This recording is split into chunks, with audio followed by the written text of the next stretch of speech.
TJSB bank प्रस्तुत मी महाराष्ट्र बोलते कार्यक्रमात ब्रेकनंतर आपलं स्वागत। नाशिक येवला हायवेवर आपण टोल भरला, थोड्याच वेळात येवल्यात जाणार आहोत।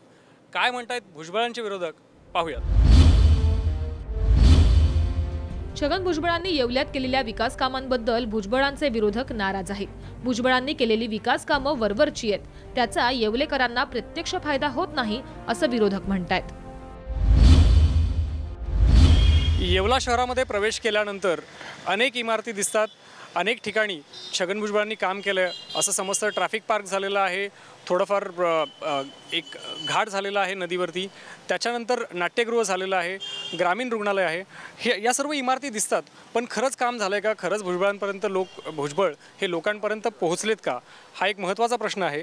साहेब, छगन भुजबळांनी या ठिकाणी जे काम केलेलं आहे, या कामाबद्दल तुम्हाला काय म्हणायचं आहे? सर, सगळीकडे तालुक्यामध्ये येवला लासलगाव विधानसभा मतदारसंघामध्ये साहेबांच्या डेव्हलपमेंटची जरी चर्चा होत असेल, पण तरुणांचा जो रोजगाराचा सर्वात महत्त्वाचा प्रश्न आहे तो इथं मार्गी लागला नाही असं मला वाटतं। एक शिवसेनेचे काही पदाधिकारी आपल्यासोबत आहेत, या ठिकाणचे मतदारही ते आहेत। साहेब, आत्ता जसे यांनी सांगितलं, मी थोड्या वेळापूर्वी जाऊन पाहिलं की जे सेतू कार्यालय आहे किंवा जिल्हाधिकारी कार्यालय आहे ते सर्व एकाच ठिकाणी आहे, पण या ठिकाणी करप्शनचा जो प्रश्न आहे तो अजूनही सुटलेला नाही असं लोकांचं म्हणणं आहे। याबद्दल काय म्हणणं आहे? करप्शनचा प्रश्न अजूनपर्यंत सुटलेला नाही आहे। ज्यावेळेस छोट्या बिल्डिंगा होत्या त्यावेळेस जनतेची कामं होत होती, आणि आता राजरोज अधिकारी पैसे घेऊन प्रत्येक अधिकारी आतापर्यंत या 5 वर्षामध्ये अँटी करप्शनमध्ये पकडले गेलेले आहे। तरी यांना कोणाचं सहकार्य, कोणाच्या धाडसामुळं, कोणाच्या याच्यामुळे हे अधिकारी एवढे राजरोसपणे जनतेला त्रास देत आहे? पिण्याच्या पाण्याचा प्रश्न किंवा शेतीच्या पाण्याचा प्रश्न सुटला आहे का? येवला लासलगाव विधानसभा मतदारसंघामध्ये शेतकऱ्यांच्या हिताचा कुठलाही प्रश्न पालकमंत्री नामदार छगनरावजी भुजबळ साहेब यांच्याकडनं सुटलेला नाही। याचं कारण असं आहे, 2000च्या निवडणुकीमध्ये जेव्हा ते प्रथमतः येवला लासलगाव विधानसभा मतदारसंघामध्ये उमेदवारी करायला आले, त्यावेळेला पुणेगाव दरसवाडीसारखा मोठ्या कॅनलचे त्यांनी आश्वासन दिलं, पण ते नुसतं शेतकऱ्यांच्या तोंडाला पाने फुसल्यासारखं आत्तापर्यंत तरी झालेलं आहे। फक्त इलेक्शन आलं म्हणजे तिथं मशिनरी जुन्या पाण्या येऊन उभ्या असतात आणि त्याच्या बळावर मतदान मिळवलं जातं, आणि पण शेतकऱ्यांच्या पाणी प्रश्न हा काही सुटला गेला नाही। विकासाचा मुद्दा नुसता डांगोडा चालला आहे, त्या डांगोड्याच्या नावाखाली सगळं BUTच्या नावाखाली हे काम चालू आहे। काही शेतकरीसुद्धा आपल्यासोबत आहेत। साहेब, छगन भुजबळ या ठिकाणी आमदार आहेत, शेतीवर आधारित उद्योग या ठिकाणी आणू किंवा इंडस्ट्रियल एरिया आणू असं त्यांनी म्हटलं होतं, याबद्दल काय झालं? गेले 10 वर्षापासून साहेब या मतदारसंघाचं प्रतिनिधित्व करत आहे, आणि मी येवला पूर्व भागातील अवर्षणग्रस्त भागातील एक सुशिक्षित शेतकरी आहे, आणि माझा महत्त्वाचं पीक आहे ते कांदा। आणि गेल्या 10 वर्षापासून या शेतकऱ्याचं किंवा या तालुक्यातील शेतकऱ्याचं जे भवितव्य होतं एक कांद्याशी निगडीत असलेलं जीवन या शेतकऱ्याचं आहे, आणि या कांद्यावरती एक चांगल्या प्रकारचा आजपर्यंत या शासनाने कोणत्या प्रकारचा ठोस निर्णय घेतलेला नाही, आणि शेतकऱ्यांना कोणत्या प्रकारे दिलासा दिलेला नाही। साहेब, सिंचनाबद्दलची इथली परिस्थिती काय आहे? साधारणतः आमच्या भागात सगळ्यात मोठा प्रश्न जो आहे तो सिंचनाचा। भुजबळ ज्यावेळेस इथं येवल्यात दाखल झाले त्यावेळेस त्यांनी खूप मोठे वचननामे दिले की आम्ही संपूर्ण क्षेत्र हे सिंचनाखाली आणू, पण आजपर्यंत भुजबळांच्या माध्यमातून 1 हेक्टरसुद्धा क्षेत्र सिंचनाखाली आलं नाही। इथले जे सर्व मतदार आहेत किंवा जे काही शिवसेनेचे पदाधिकारी असतील, येवल्याचे मतदार असतील, त्यांचं म्हणणं असं आहे की आम्ही ज्यावेळेला मतदान करू त्यावेळेला खरंच जो विकास करेल त्याला मतदान करू, अशा पद्धतीची प्रतिक्रिया इथले मतदार देतात। विरोधकांनी आपल्यावर केलेला हल्लाबोल भुजबळांना अजिबात मान्य नाही। छगन भुजबळांनी येवल्यात केलेल्या विकास कामांबद्दल दिलेली प्रतिक्रिया पाहूयात। येवला विधानसभा मतदारसंघाचे आमदार छगन भुजबळ आपल्यासोबत आहेत। भुजबळ साहेब, येऊ घातलेली विधानसभा निवडणूक एक कुठेतरी लोकसभा निवडणुकींची पार्श्वभूमी आहे, एक मोदी लाट होती। या निवडणुकीमध्ये, विधानसभा निवडणुकीमध्ये तुम्हाला काय चित्र दिसते येवला विधानसभा मतदारसंघाचं? मला असं वाटतं मी या गेल्या महिना 1.5 महिन्यामध्ये 100 गावांमध्ये प्रत्यक्ष उद्घाटन किंवा भूमिपूजन अशा इतर काही कामांसाठी मी गेलो, आणि प्रत्येक गावामध्ये मी विचारलं आणि त्यांचा कौल विचारला की तुम्हाला काय हवं आहे, म्हणजे मी उभं राहावं असं तुम्हाला वाटत असेल तर मी उभं राहीन, कारण तुम्हीच मला घेऊन आला होता 10 वर्षापूर्वी। त्यामुळे आतासुद्धा तुम्हाला मी हवा असेल तर उभा राहतो, नाहीतर मी काही तुमच्यावर माझी स्वतःची उमेदवारी काही लादणार नाही. उत्तर काय मिळालं? उत्तर हेच की अजिबात तुम्ही येवला सोडून जाऊ नका.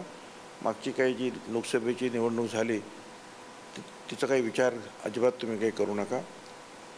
ती निवडणूक वेगळी होती, ही निवडणूक वेगळी आहे. येताना 4 लेन हायवे तर आम्ही पाहिला नाशिकपासून इथपर्यंत. काही बोर्ड्स लागलेले आहेत की पवारसाहेब माफ करा, जे काही लोकसभा निवडणुकीत झालं किंवा आता जे काही केंद्र सरकारकडून चाललेलं आहे त्याबद्दल आम्हाला माफ करा. आणि तुम्ही कृषी मंत्री असताना जे काही आम्ही पाहिलं किंवा भुजबळ साहेब या ठिकाणी आहेत हे पाहिलं, याबद्दल तुम्हाला काय म्हणायचं? कारण शेतकऱ्यांचा भ्रमनिरास झाला आहे का? ते स्वतःहून लोक मोठे बोर्ड्स लावत आहेत. आणि तुम्ही सांगितलं बरोबर आहे की पवारसाहेब आम्हाला माफ करा, आम्ही चुकलो. आणि खरं कारण यांचं काही रोजच्या आमदनीवर त्यांच्या प्रचंड परिणाम झाला. म्हणजे कांद्याच्या पिकासाठी किंवा मी आता जी नावं घेते टोमॅटो किंवा इतर सगळी जी पिकं असतील, डाळिंब वगैरे, त्याचा झालेला खर्चसुद्धा वसूल होत नाही, इथपर्यंत सगळे भाव कोसळलेले आहेत. खरं म्हणजे आपण एखादा धंदा करतो, त्या धंद्यामध्ये 5 रुपया टाकल्यानंतर आपल्याला 1.25 रुपया मिळावा ह्या आशेनं आपण तो धंदा करतो, रुपयाच्या आठाने भाव घेऊन नाही. आणि इथे पैसे मिळत असण्याची परिस्थिती निर्माण झाली असताना परदेशामध्ये माल पाठवल्यामुळे म्हणा किंवा इतर निर्बंध उठवल्यामुळे ती परिस्थिती निर्माण झाली असताना आणि लोकांना 2 पैसे मिळत असताना त्यांच्या घामाचे त्याच्यावर निर्बंध आणले गेले. आणि त्यामुळे त्यांना झालेला खर्चसुद्धा त्यांचा वसूल होत नाही आणि त्यामुळे ते एका मोठ्या गर्तेत सापडलेले आहेत. तुमच्याशी आत्ता चर्चा करण्याच्या आधी काही विरोधकांशी चर्चा केली. त्यांचं असं म्हणणं आहे की पाण्याचा जो प्रश्न आहे, पिण्याच्या पाण्याचा व्यवस्थित विशेषतः किंवा शेतीच्या पाण्याचा, अनेक काही बंधारे आहेत किंवा पुणेगाव दरसवाडी हे जे सर्व प्रकल्प आहे, तुम्ही आधी प्रॉमिस केलं होतं आणि अजूनपर्यंत ते पूर्ण नाही झालेलं. फक्त इलेक्शनच्या काळामध्ये ते म्हणतात की मशिनरी या ठिकाणी दिसते आणि कामं होत नाहीत. असं नाही, हे लोकांना जाऊन विचारायला पाहिजे तुम्ही. एक तर इथून नाशिकपर्यंत पूर्वी 2-2 तास लागायचे, ते आता तुम्ही 40-50 मिनटामध्ये जाता. दुसरी गोष्ट, जवळजवळ 550 शेततळी आपण दिली लोकांना आणि त्याचबरोबर 400-500 जे सिमेंट प्लग्स जे आहेत. कारण मी आमदार झाल्यापासून माझा संपूर्ण आमदार निधी आणि इतर काही पैसे जे आहेत हे जास्तीत जास्त पहिल्यापासून माझा जोर होता की तुम्ही छोटे 10 लाखाचे 15 लाखाचे बंधारे बांधायचे. कारण इथे पाऊस फार कमी पडतो आणि शाश्वत असं पाणी पुरवठा इथे होत नाही. म्हणून हा अवर्षणग्रस्त मी मगाशीच म्हटलं. त्यामुळे म्हटलं एक थेंब आपल्याला वाचवायचा आणि आतापर्यंत त्याप्रमाणे मी 400-500 बंधारे बांधले. आपण जर गेलात या सगळ्या भागामध्ये, ते सगळे बंधारे जे आहेत पाण्याने फुल झालेले आहेत आणि पाणी साठून राहिलं. हे जर बंधारे नसते तर मात्र जे आहे हे सगळं पाणी वाहून गेलं असतं आणि टेम्पररी एक 4-8 दिवसाकरता पाणी आणि नंतर काही नाही अशी परिस्थिती निर्माण झाली असती. एक मोठी रिस्पॉन्सिबिलिटी आहे राष्ट्रवादी काँग्रेसला लोकसभा निवडणुकीमध्ये जे काही पाहायला मिळेल त्यातनं कमबॅक करण्याची. तर कमबॅक होईल का? 100% कमबॅक होईल. कारण लोकांचा जो आहे भ्रमनिरास झालेला आहे आणि त्याच्यामध्ये आतापर्यंतची उदाहरणसुद्धा हीच आहे. 99 सालामध्ये सुद्धा निवडणुका लोकसभेच्या आणि विधानसभेच्या एकत्रित झाल्या होत्या. त्यावेळेला सुद्धा तिकडे वाजपेयींचं सरकार आलं, पण इथं मात्र काँग्रेसचे विलासराव देशमुख मुख्यमंत्री आणि मी स्वतः उपमुख्यमंत्री झालेलो आहे.